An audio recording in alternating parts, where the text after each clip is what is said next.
Good morning, students.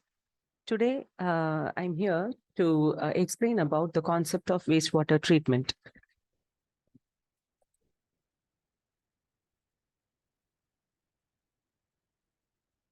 So why do you think it is very important? Because the effluents, they get discharged to land, river or sea in a native state or in an untreated state.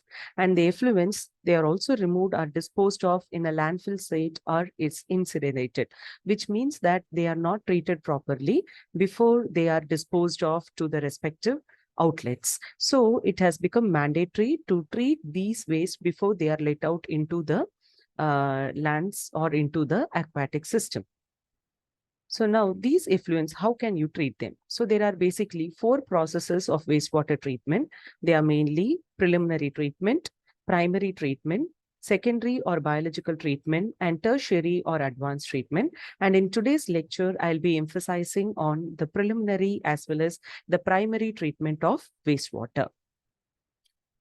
And they can also be, these treatment processes can also be classified based on the method which is adopted to treat the wastewater as physical treatment, chemical treatment, as well as biological treatment.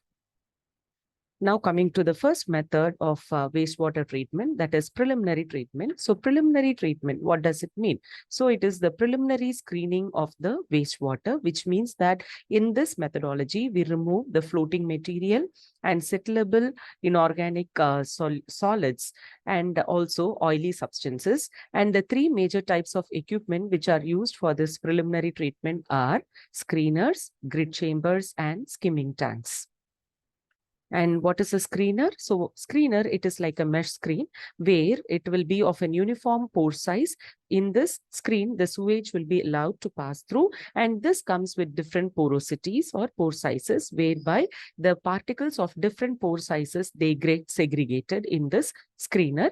And if you look at the different types of screens which are available, it can be mainly classified as coarse, medium, or fine, depending on the size of the openings. And you also have different types of screens like fixed bar screen, disc type fine screen, drum type fine screen, etc. And this is a diagrammatic representation of the fixed bar screen. These are the grid chambers.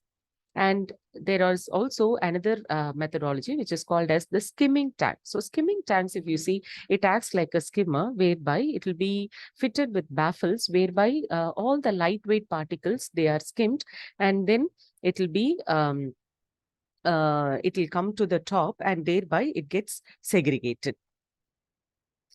And the coming to the second methodology, which is the primary treatment. So here it is mainly dependent on the physical methods. So here the first important methodology which is employed is something called as sedimentation. So sedimentation, it's a very basic principle where the heavy settlable molecule, they get settled at the bottom, followed by the light molecules, and then like that, based on their densities, the molecules are getting segregated.